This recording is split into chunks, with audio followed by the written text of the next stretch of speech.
and welcome to Darvanalee Designs Studio. For those that don't know, my name's Nicole Reed and today we're here to do some crafting. But first of all, if you're new here, hit that subscribe button and the little bell icon beside it, and that way you won't miss out on any of our future tutorials.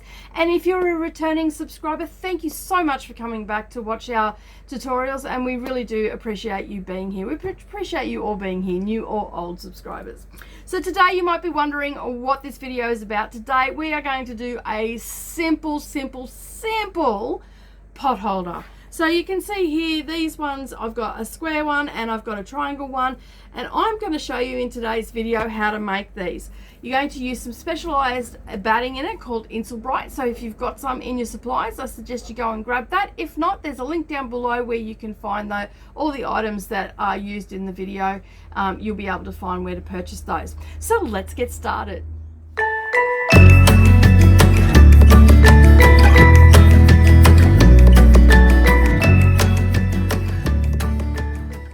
Okay, so to make our cute little pot holders, as you can see here, I've got a couple just sitting off to the side, and you can do these in two different sizes. I generally use either 10-inch squares or 8-inch squares, depending on who they're for and what they're going to use them for. So the smaller ones I tend to use for my saucepans, and my larger ones I tend to use for like baking pans and stuff like that in the oven. So basically, to make it super simple for myself when I make these, and I make these quite regularly, and I used to sell them at a market store that I used to do many years ago. Basically, all I used to do is grab my 10-inch squares, and for the smaller ones, I used to just grab my scrap bin out. So you can see this one here is quite scrappy. So this one here that we're going to make today, we're using a 10-inch square, and I've just had a layer cake that's been sitting in my cupboard for so long that it's not getting used for anything. It's in all different blues and greens and whatnot. So basically all I've done is grab them out. So there's been no cutting for that except for the Insulbright. So you're going to also need a 10-inch square of Insulbright per pot holder. And if you're making them smaller to the 8-inch, basically you follow the same instructions except you use 8-inch squares instead of a 10-inch square. The seam allowance that we're going to be using today will be 3/8 of an inch. If you struggle with that, just use the edge of your presser foot. Alrighty, so for each pot holder you are going to need 4 coordinating fabrics out of your and this is for the top of it, so this part here. So I've got 4 triangles here and they're coordinating. They don't have to be coordinating, as you can see here. I had some leftover fabric from different projects, and basically I've just made them nice and scrappy.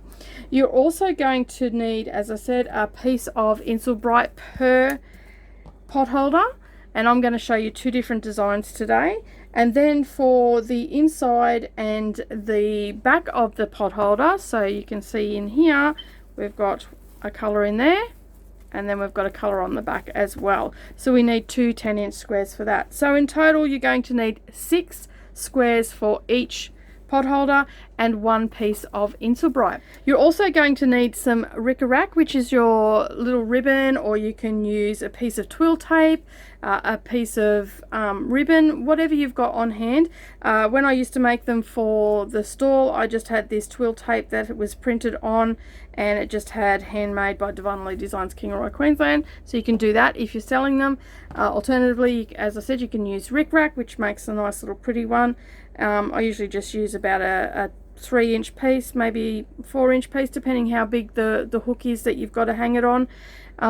And I just put that into one of the corners. You're also going to need some scissors, some wonder clips, something to poke your corners out, and also a rotary cutter if you've got to do any cutting, and obviously a quilt ruler. Alright, so I'm going to move all this out of the way and then we'll get started. Okay, so the first thing that you want to do is we're going to make the triangle one first to make it nice and easy, and it's the same way you do the triangle one, you do the square one as well. So, but I'll show you both of them. So the first thing you want to do is grab a piece of your Insulbright and a piece of your backing. Then you're just going to place your Insulbright onto that 10-inch square. Then you're going to grab your other piece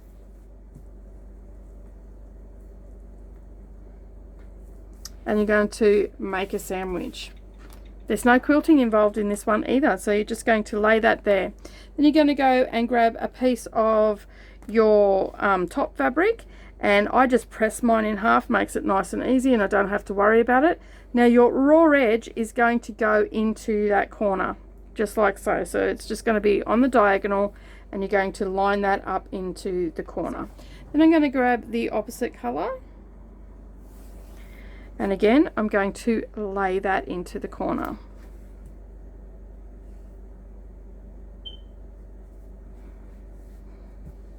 Then I'll grab my dark color again and I'll lay that into the next corner.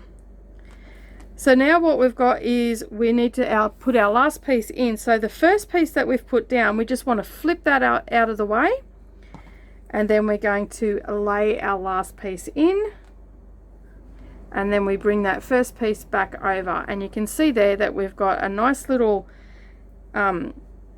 point in here. It's nice and close, there's not a gap, they're not crossed over or anything like that, so it's sitting nice and flat. And then all you're going to do is you're going to grab some Wonder Clips, and you're just going to clip around to hold it in place, making sure everything is lining up. Okay, so the next thing that we've got, once we've clipped that into place, the next thing that we need to do is put our little hanging tab. You don't have to have a hanging tab. Like I have a drawer of these that don't actually have the little tabs because they just sit in a drawer, and then they go in the wash after I've used them anyway.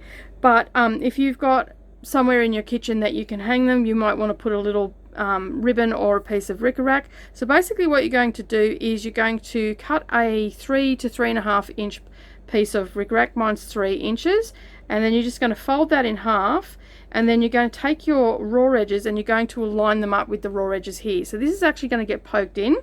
So you're going to lift up your corners of your triangles that you just laid on top of your first square of fabric before the Insulbright. Then you're just going to tuck that into there, and then have it hanging out a little bit because we can trim off some of that excess, and that guarantees that you're actually going to catch it. And then just grab a Wonder Clip and pop that on there. Now when I get to that, because it is going to be hanging up, I like to do I go off the edge and then come back on, but I do a little bit of reverse in the corner there just to give that little bit of extra security.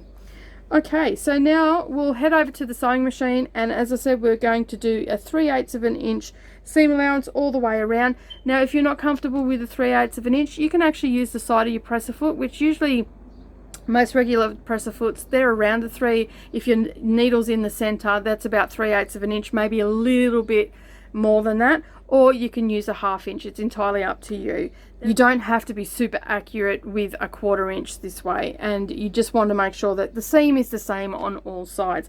Alright, so we're going to head over to the sewing machine and we're going to stitch that down. Okay, so we've stitched that all down. I've just done a 3/8 of an inch all the way around, and now we're going to clip out our corners. So not going into our stitching, we're just going to clip them out and get rid of some of that bulk. And you may have to get rid of some of the bulk from the sides as well. And I always like to take a little bit of that out, just makes it easier for turning through. Now some of the issues that you can run into because you are using so many layers of fabric is that you may find that your machine struggles a little bit. Just take it slow and elongate your stitches to a 3 or a 3.5, as if you're going to be top stitching, and that way it'll just ease through your machine a little bit more easily. And if you've got a walking foot, use a walking foot. That's always a good option if your machine does struggle to get through any sort of bulk. Alright, so now we're ready to turn our project through. So basically all you do is reach in and pop it out. Being gentle, not to push too hard into your corners or anything like that, so you don't pop your seams open. And there's our little hanger. And then grab your poking tool or your purple thing and just give it a little bit of a poke out. I like to run along my seams to make sure that they're all sitting nice and flat. Okay, so once that is done, we've got our little hanger there. You can head over to your ironing board, give that a really good press. Okay, so let's make a start on our second one, and this time we're going to make it so it looks like a fall patch. So the first thing that you want to do and be mindful of, whatever fabric you put down first will actually end up on the inside of your pot holder. So for this next one, I'm going to put this one as my inside one. So it goes down first and it's face down. Then I'm going to grab my Insulbright and then I'm going to place that on top just like I did before. Then the next piece, which will end up being on the outside when I turn it through, so it'll be this backing piece, is the next piece that goes down, and that is right sides facing up. Then you're going to grab your little piece of rickrack or ribbon or whatever you've got going. About 3 inches is good enough size for that. And then you're just going to fold that in half. And the raw edges are going to poke out the top here. And I'm just going to pop a wonder clip there, and that's going to hold it in place. Now off camera I've prepared all of my squares, and I've just folded them in half to make a rectangle. And basically you just want to make sure that they're even and they're laying flat, and you've given them a good press. Pressing is the easiest way to do it, and you are going to just lay them down as we did before, only this time you're using a rectangle. So you want your raw edges touching your raw edges, and you're going to place that down like so, and your pretty sides are facing up. Then pop that clip back there and hold that into place. Then you're going to get your alternate color, and with your fold facing into the center and all your raw edges touching your raw edges, you're going to place that one in place. Then the next one, with your fold facing into the center and your raw edges all on the outside. And then like we did last time, the first one that we laid down, we're going to move that out of the way, and then we're going to place our last piece down.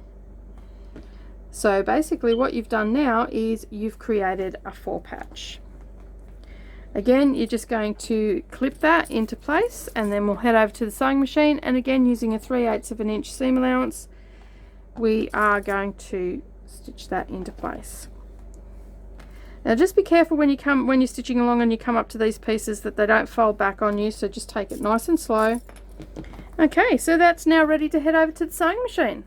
Okay, so we've done all that, and now we can clip our corners and get ready to turn it out. So making sure that you don't go in too far into the corner.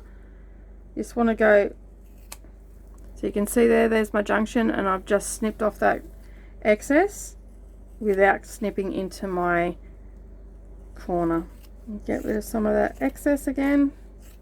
Alright, so we get rid of all that rubbish and pop our hand in there and turn it out the right way. How quick are those? These are just so quick and easy to make. They're perfect for craft stalls to sell. They're great for gifts. You can do them in any fabric that you want as long as it's 100% cotton. And you've got that heat-proof Insulbright on the inside to protect your hands when you're getting stuff out of the oven. You can dress your kitchen up with Christmas fabrics or Halloween fabrics or any sort of fabrics you want. You can make them scrappy, you can make them all the same color if you want, so you can have the same fabric on the top.